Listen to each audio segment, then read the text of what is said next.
Hello and welcome back to the Naked Marriage Podcast. We are Dave and Ashley Willis, and on this podcast, we address the truth about sex, intimacy, and lifelong love. And you guys, we are so excited about this episode today. You're going to hear from an amazing couple who has experience in the military, and they have a special message just for you. But before we dive in, I want to share another review, and this one is from Mama May 20, and it's entitled Renewed Marriage, and she gave us 5 stars, so thank you. Thank you. She says, we first saw Dave and Ashley in a simulcast at our church of the XO Marriage Conference 2020. Since then, my husband and I started listening to the podcast, and after a lot, in all caps, of big life changes, fighting, etc., this podcast has literally transformed our marriage. We started taking each other's wants and needs with grace and love, listening to each other full-heartedly and putting in that extra effort daily. We love you guys. Thank you for all of your advice and guidance. It's been life-changing. Love the conversation about, quote, a commuter marriage. We have a version of this. I work graves, he works days. Loved their gems of wisdom. Thank you guys so much. And we do love the commuter marriage particular episode, that podcast. Oh, yeah. Great episode. So helpful if you have a long distance, kind of long distance seasons in your relationship. It's really helpful. Yeah, very helpful. And thank you again for that feedback. Like, you have no idea how encouraging it is to us and to the whole team here at XO Marriage when you write in and say this content has helped renew our marriage. It's helped renew our faith. It's helped strengthen our family. It's given us hope to keep going. It's helped us achieve happiness and health that we didn't think was possible. And guys, that just means the world to us. And so if this is making an impact in your life, leave a review and let us know, but also share. When you hit share on this podcast, when you text it to a friend, when you post it on social media, when you just talk to someone and say, hey, check out this podcast. It's really encouraging and it's helpful. You partner with us in this important work of spreading hope to couples all around the world. And today's episode, man, it's going to be a great one. Today we are interviewing Bryon and Jenn Harvey, and they have got such a wonderful and unique background. Bryon spent years as a pastor. He's now in the military. He's a master sergeant in the Michigan Air National Guard. Jenn is an attorney. So they're super brilliant people, first of all, serving our nation. He just got back from a deployment, but they are committed together to helping strengthen married couples. They've got a new book called Operation Thriving Marriage. And if you're watching on YouTube, instead of just listening, you're seeing me hold up this cool book. We're going to be talking about this book today and the important message in it, and you're going to get so much from the conversation. These are two incredibly genuine people with a lot of depth and understanding. It's going to encourage you today. So let's dive into the conversation.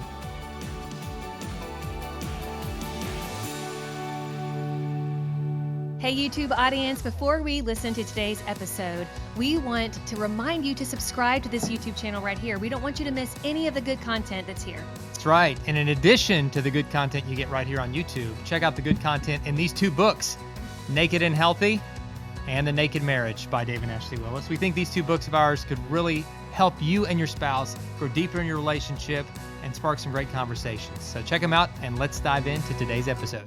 Well, like we said in the intro, we are so excited to have Bryon and Jenn here today, and it's going to be a great conversation. So guys, welcome to the Naked Marriage Podcast. Well, thanks so much for having us. Yeah, thank you guys for coming down. And I've had a chance to check out your book, Operation Thriving Marriage. So good. I mean, you guys have such rich insights from your unique backgrounds in military and law, your marriage together, and just there's some great stuff in there. So what inspired you guys to first write the book? And really, we wanted to write the book. We had been involved in a lot of marriage ministries and singles ministries for about 20 years. And it was something where just the backgrounds that we have, me being an attorney and just being able to have people come to me and talk to me just as far as maybe they're contemplating a divorce, maybe their spouse filed for divorce against them. You just see so many patterns of things that people could avoid to be able to get themselves out of that. And then, Bryon, your background, certainly staff, being a pastor for so many years and military. Right, yeah. So I had a lot of different staff positions at different churches, from youth pastor to doing small groups and things like that. So I had a lot of opportunities where people would come and talk to me about their marriages and what was going on.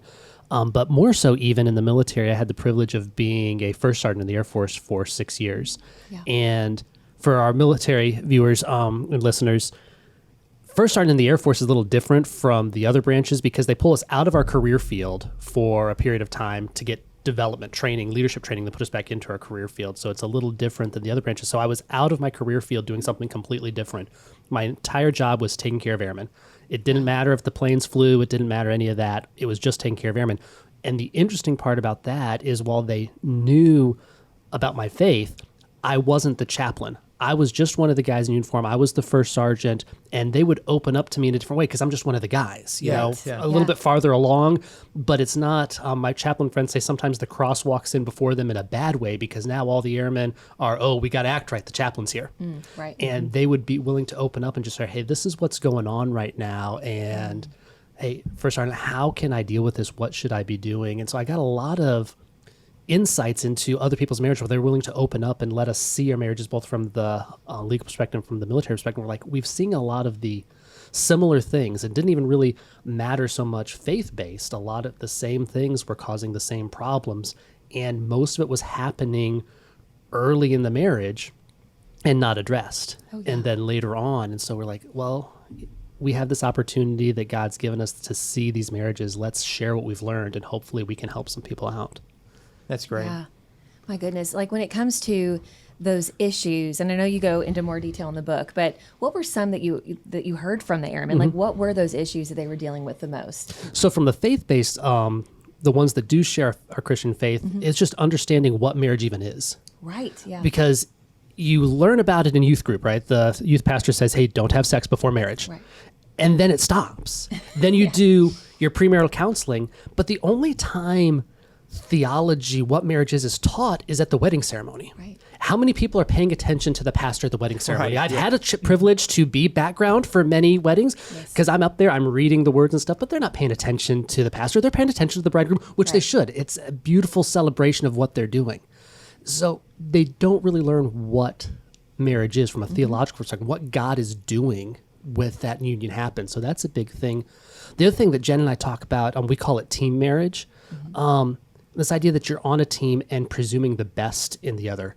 Yes. Your spouse is not trying to sabotage you. But so many times, especially in the military side, I'd be talking to these young airmen who are away from home, away from their spouse, and he or she is doing this and that. What is the matter with them? Why don't, it's like, well, okay, back up. Let's start with the presupposition that they don't realize this bothers you. Have you told them? Yes. Well, no, they should just know. Okay, so let's start with that presupposition that they are on your side. And so many people just, well, that's just presume. We should just know that. And they don't presume the best. They don't presume that we're on a team. And so that's a big one. And then the other thing, what we like to call unexpectation.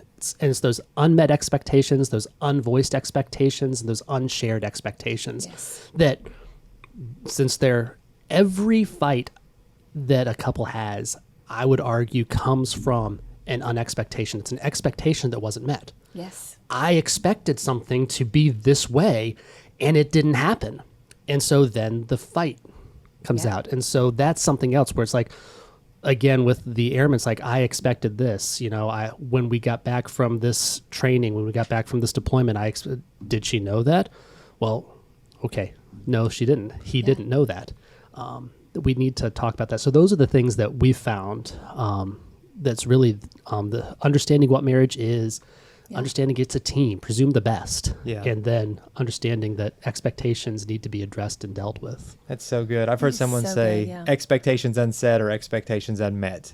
And I think like that is so true, but yet so many of us go into marriage and we don't voice what we need. We expect them to be a mind reader. And then we also come in with different backgrounds and we just assume, well, this is the way I did it, and so this is the way it's got to be done. Like one example I love from your book is something as simple as whether or not to lock the front door, right? That's right. So you guys, part of the book you talked about where, Jen grew up, you guys always locked the front door. It was just a safety issue. And That's right. and where Bryan's family, it was like, no, we don't lock the front door. I mean, we're in a safe place. Why would we do that? And so both of you come in to the marriage just assuming, well, that's the way that it is. You never lock the front door. You always lock the front door. And there are a million of those kind of things in marriage.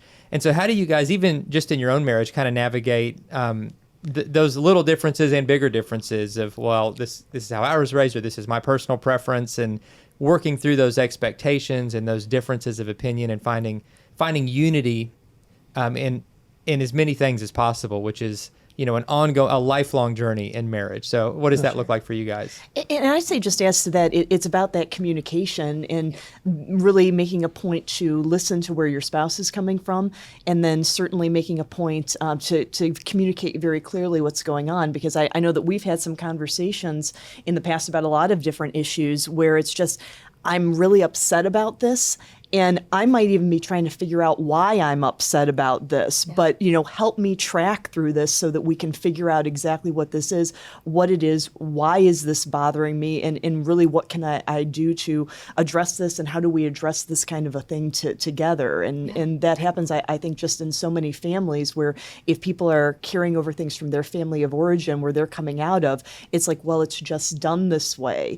We've heard stories about dad expresses love because on Saturdays, dad details mom's car, but then a daughter coming out of that, and if her husband isn't doing that, has no clue about that kind of a thing, she's not going to feel as loved, and the husband probably has no idea that that's how that love was expressed in their household. So if he's just trying to relax and rest with her and say, babe, we're spending time together, and that's how we're expressing love to each other, she has to have that conversation, and maybe that's something that they make some adjustments with. I wouldn't mind if you were detailing my car every Saturday, Bryon, but I'm not asking that of you, not asking that. But it's good to talk those kinds of things through. Yeah. And I think the big part of that, that I want to highlight what Jen was saying, it starts with introspection. Why am I mad? Yeah, that's a great question. Because you're presuming something, and a lot of people, they just emote. Their emotions come out and it overflows. And it's like, okay, what is the issue here? And then also, in the same thing, when you see your spouse is upset, take a moment. Is there something I did? What did I do? Because we'll have conversations, and I'll come back and say, okay, sweetheart, I said this, or I thought this, and I realize now how that affected you. And so if we want to maintain that thriving marriage, we want to maintain that relationship, you've got to be, it's important to be able to recognize in yourself, this is why I'm mad, or these are things. Too many times, going back to the we're on the same page here, we're on the same team. It's okay, why are they making me mad? Why are they doing this? And it's like, well, what is it in me? And I really think that there's a huge part of just taking that moment, taking a breath, and saying, okay, what's going on? And It's smart to address too. Marriage is not a competition. Yes. It's that team effort that you're working on things together. It's not about me versus you. It never can be. It's us working together. We always say on this podcast, you're either going to win together or lose together. And really how you win together is just talking through it, is trying to hear each other out. Even if you don't have the same exact opinion, you can still win together by working through that. There's certain things where like, especially when it comes to, like, I am just very anal about organization in my house and stuff. And Dave, he's not a slob or anything, but it's just not as important to him. I know he's never going to feel exactly the same way, but that's it. But he respects my feelings, and he tries to do his best to be tidier than he would like to be. And so it's like, we're not going to see exactly the same, but that's okay. But early in our marriage, I had all this unspoken expectation. Exactly what you guys are talking about with your unexpectations. And I gave him such a hard time. And I also did this whole, you need to read my mind thing. That was just a huge mistake as a newlywed. And we talk about this a lot because I really thought, well, if he really loves me, he's going to figure it out. He's going to know what I need, which is just madness. And eventually I realized, like, no, I need to actually say what I need. It just takes so much guesswork out of it. And, I was doing all these mind games with him, and it just didn't get us anywhere. But once he's like, I really just want to know what it is you need. I was, it's like, listen, you've got to just tell me. Pretend I'm 5. Like, just explain it to me as simply as you can. Because if it's clear, then I'm like, oh, I had no idea you wanted it that way, or you liked things this way. Yeah. So now it makes sense. But so much of it comes down to communication. Yes. And so many of the issues, like you guys have talked about here and in your book, if you just communicate, say what you need, say what you're feeling, get to the root of why you're feeling that way, work through it together without blaming each other. Oh yeah. Man, it can make such a difference, because the goal is not just survival, but like you guys talk about, to have a thriving marriage. And so what do you think are some things, for people who are listening that want that in their own marriage, or maybe they're part of a church and they're like, what can our church do to really help couples to really have that kind of a thriving marriage? Because I do think that we tend to, as a culture, settle for something far less than that. We're just like, if we can just be neutral with each other and just survive and get on autopilot and avoid divorce, then that's enough. But that's not enough. I mean, obviously you should avoid divorce and all of that, but God wants your marriage to thrive. He wants your marriage to be where you're best friends, where you're communicating about everything, where you have intimacy on all levels, and every couple can have that. It's not just for some like lucky few who hit some kind of like, lottery with being completely compatible. That's not what happens. Any couple that are committed to God and to each other and to these principles and do the work, they can have a thriving marriage. So, in your all's experience, like how can we get there? How can churches help people get there? What do we need to do? Well, really, as an attorney, I'm going to say that when you're dealing with marriage, it's not a lawsuit, so you're not going to go for a settlement for that, right? Right. You don't want to just settle where you are. Yes. And that said, you certainly don't want to be beating each other up because you're not perfect. We're all on the journey. We're all works in progress. We all have the mind of Christ, but we don't share each other's brains, so we need to be doing that kind of communication there. Really, I do like to speak to pastors and clergy families in the respect that you need to walk the walk, pastors, and have that thriving marriage yourself. And I think the unfortunate thing is just through the years, Bryon and I have seen so many fellow clergy marriages that end up falling apart and ending in divorce. And, Bryon, you had a statistic, I think, in regards to pastors' conferences as well, right? Yeah, I don't remember the exact number, but when pastors' conferences come into town, the number of pay-per-views that get bought at hotels goes up. Yep. Yeah. As these guys are away from their spouses and they start watching porn. Yeah. Oh, yeah. And because whatever those reasons, stress relief, they're just not having that. But I think also with pastors, we need to, and what I love about what we're doing here now and what you guys do with this podcast, we need to share a vision and a picture of what marriage is. Yes. Because like we were talking about earlier, you hear about in youth group, okay, don't have sex before marriage. And the wedding, but pastors, and so I asked pastors, when's the last time you taught a sermon on the theology of marriage? Yeah. What did God do when those vows happened? What happened in the couple? Because the picture that we get most of the time here is in television, in film. And so we're looking at, okay, that's what marriage is, or on these ridiculous 90-day fiance, these all these great, and it focuses so much on the wedding ceremony and this has to be this and that and everything. And the wedding, at the end of the day, what I always tell couples is whatever happens, at the end of the day, you're going to be married. Right. Okay. So if all of this falls apart, that's okay. It's okay. We want this to be a great experience for you. We want you to have but the marriage is more important. And we're getting our pictures of marriage from what marriages look like on television, if people even bother getting married, movies. And it's not the picture of what God says marriage is. And also culture has convinced us. The world, the flesh, and the devil, they've convinced us that marriage is about personal happiness. Yep. Yeah. And so if I'm not happy in this marriage anymore, this marriage isn't making me happy, well then, like if my car doesn't make me happy, I sell and I get a new one. So if the spouse doesn't make me happy, I'll divorce him and get a new one.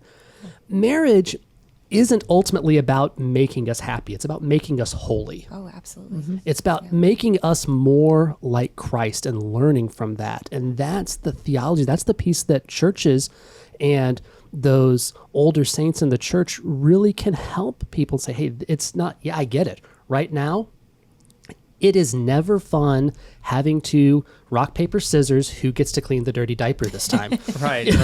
That's happiness isn't the goal. But I promise you, God loves you more than you can possibly know. And if you pursue holiness, God will give you joy. Yeah. Mm-hmm. Yeah, he really will. But if you're pursuing happiness, you're going to miss it. And in marriage, if you're pursuing holiness, understand that. That's how marriage is going to thrive. And in the church, in small groups, we need to focus on helping people see that. If you really want joy, if you really want everything that Christ promises us, then we need to pursue him, not, oh, I want to be happy in this relationship. And some of that, too, I think, is the repeated enforcement, because really the churches do a great job saying we want to get this premarital counseling in place, and you want to do that. But I think the idea of if they start off right, they're going to be right forever, that's just not true. We humans forget, we make mistakes. So just the church continues to reinforce that. I had a breakfast with my friend Kathy last week, and it's like, well, how come we don't have these check-ins like every year or every 5 years or perhaps every 10 years to just make sure that our marriages are on the right track? And it's just so important to keep doing that. I think the couples certainly have the accountability to do that. Again, XO Marriage does so much great work with the publications, the podcasts, the conferences. And I just really urge our listeners to be connecting into that, and really urge the pastors to be pursuing perhaps in the event that clergy families feel that they have no one to turn to. And I think we see that over and over again. They feel like they might not have a close friend. There's a lot of loneliness, certainly in the profession. There are resources that they can turn to, certainly through XO, to be able to talk to someone who understands more and that you can confide in. So get your marriage right. You don't want to be the whitewashed tomb where you're looking pretty out there, but you've really got all of these problems at home. We don't want to hear about any more stories of the affairs and the divorces in clergy. Let's repair those marriages, and so that those families are then able to invest in their congregations from that right perspective. I love that so much, and it really is. We never actually addressed this on the podcast. I'm so glad you guys brought this up, but I think, and Dave has actually said this before to me, he thinks, a big reason why we don't have a lot of sermons on marriage on Sundays is because a lot of pastors feel inadequate to talk about it because they don't feel like their marriage is in a good place. And again, they do feel like, where do I go? Like, who do I talk to? And I mean, we've heard, we get a lot of emails, and many are from clergymen and women, and they're just like, we know it's not where it needs to be, but we live in a small town, and we can't, there's one Christian counselor that kind of, that we could maybe go to, but everybody kind of still talks, and, we don't want them to get the wrong idea, and we want to handle it kind of in a way that can help people eventually once we get through this. We don't know where to go. So I love that you guys said that. And just to add to what Jenn has said, you can go to xomarriage.com/help and talk to our mediators. They are amazing. But I also want to mention this. She talked about having a check-in, and there's a resource that we've talked about here on the podcast that I want to mention again, and that's the Vision Retreat book by Jimmy and Karen Evans. And it's a wonderful way to, once a year, which is the goal, to get away with your spouse. It doesn't have to be expensive. You could literally go to a hotel within your town, which can be a dream. If you have kids and busy work lives, that go sounds into awesome. a hotel in your town is like amazing. Find one that has a hot tub, nice pool area, and just spend, a day or two talking to your spouse, having time together, but really creating a vision for your marriage and asking God, what is that vision that you have for this next 5 years, for this next 10 years? And, and you can talk about, forever, but it's good to have chunks. Like what are our goals right now? And you can go to visionretreat.com for more information about that. It is an amazing resource. Jimmy and Karen, as well as Brent and Stephanie are the ones who kind of lead operation here at Marriage Today. They have done this year after year, and they've said, I know Stephanie, she's a good friend of mine, she said it's been life altering. It's something that every year, even though they feel like they have a great marriage, it takes it to that next level. And so, we're not just saying this as people who don't practice this kind of thing. We know it works. And so definitely go to visionretreat.com today and get your book to kind of lead you through that. So good. Well, guys, we're going to transition into my favorite time of the podcast, which is Q&A. And Bryon and Jenn are going to stick around for this and help us answer this question using some of the principles we've been talking about here. So thank you for those who send in questions at nakedmarriagepodcast.com.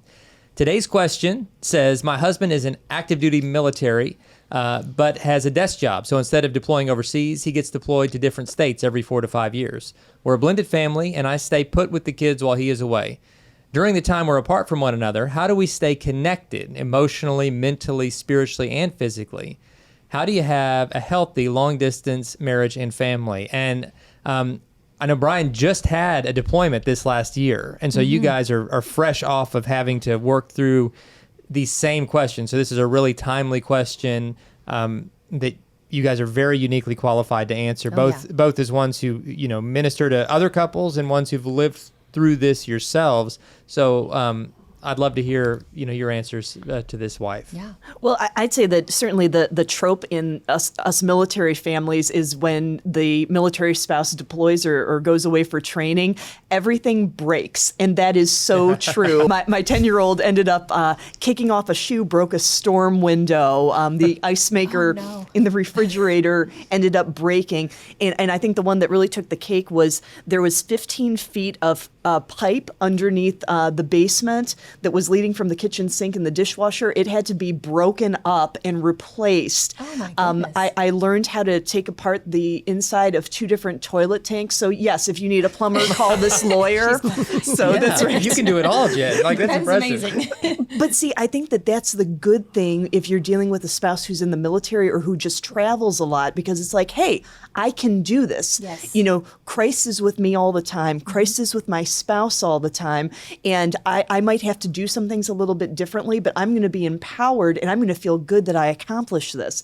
But I'd also say that the spouse that deploys in this particular case and is stateside, there's probably a lot more mechanisms for communication, because when Bryon had deployed, we were very fortunate that we were able to have access to WhatsApp, so we could do phone calls. I think Bryon was calling our 15-year-old really early in the morning so that they could talk, and made sure that we were certainly looping in our 10-year-old, and we were having some time to talk as well. So I think that that's a unique thing to be able to do. And then other things I think is really communicating what these expectations are as well, because when are we expecting to be able to talk?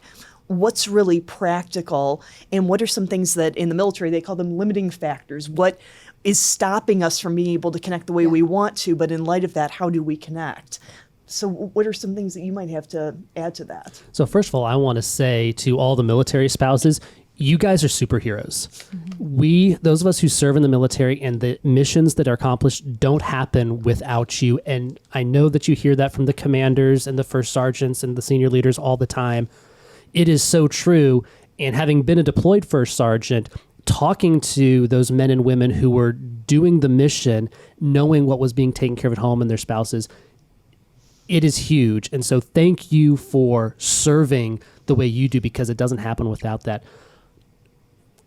A big thing that is important is understanding what are those those limiting factors, and in advance plan to mitigate them. So where I was, the time zone was one of the limiting factors. Right. So how do we do that? Well, I got up at 4:30 in the morning so that I could call Jen before she went to bed, and then we could say goodnight. And like Jen said, my lunchtime was the time my daughter was getting up for school. So she had gotten up and got dressed and was sitting in her room watching YouTube or something, eating a croissant or whatever, and I'd call her on WhatsApp and we'd talk.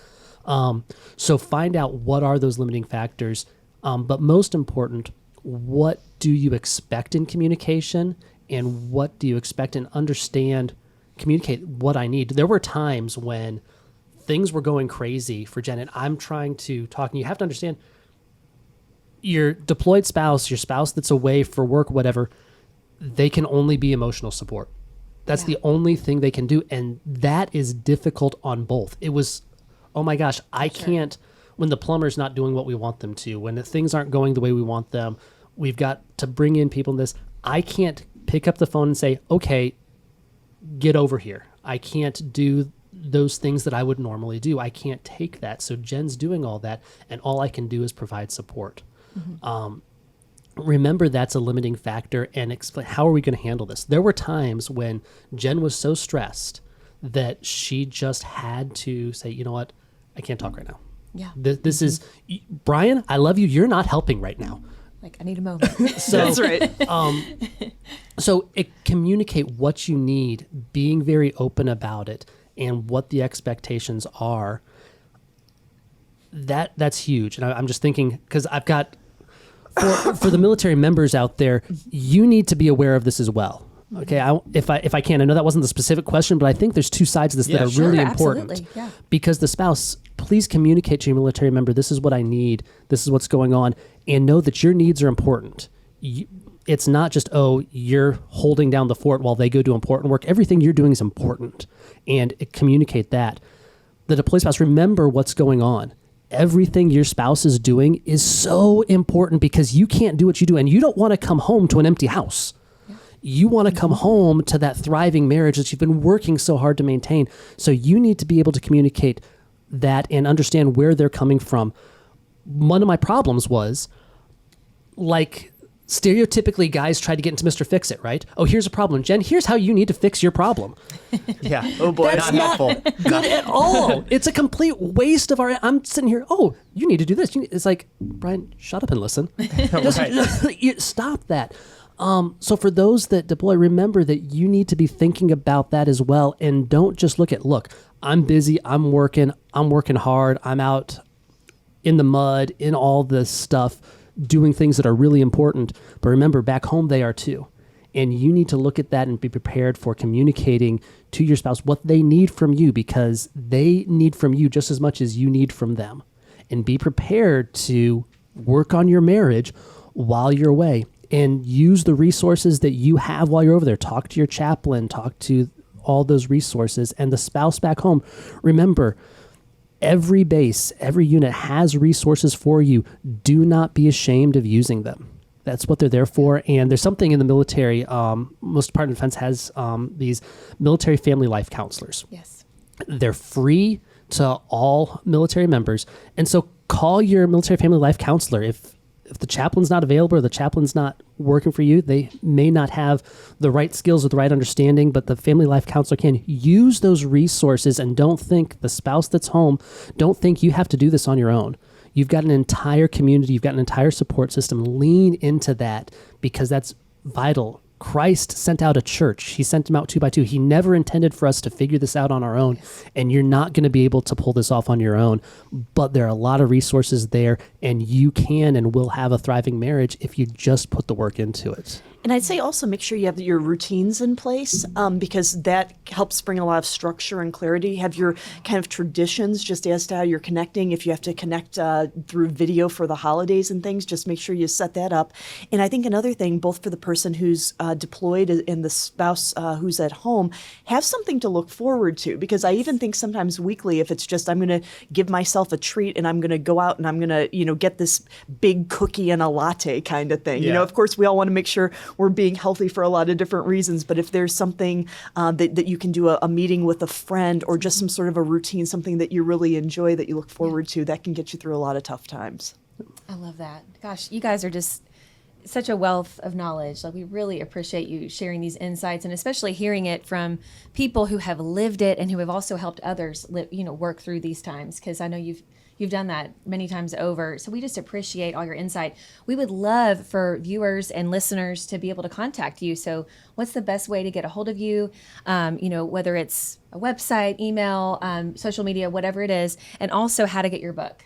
Oh, you got it. Absolutely. So you can go to OperationThrivingMarriage.com and so OperationThrivingMarriage.com. You can contact us through the website there. You can order the book. You can just go to Amazon and order the book, OperationThrivingMarriage.com. Also, you can find us on Facebook, Jennifer Harvey in Ann Arbor, Michigan, Bryon Harvey. It's spelled Bryon. So there are fewer, so it might be a little easier, but feel free to reach out on Facebook as well. Those would be the best ways. But yeah, the website has all that information. Awesome. Well, guys, thank you again for everything you're doing. And we highly recommend the book, Operation Thriving Marriage. Check it out, as with the website that Bryon just mentioned. Guys, thank you again for being here and sharing just this wealth of information, and for the life you're living together to be an example to so many. And thank you guys for watching and listening. It's been a great episode. Share this one with a friend. Text somebody. Say, hey, this is one you guys need to listen to, especially if you've got a friend who happens to be in the military. I think this could really make a difference in their marriage. So when you share it, you partner with us in spreading hope. And that's what we're all about here. So God bless you guys. We'll see you next time. Bye, guys.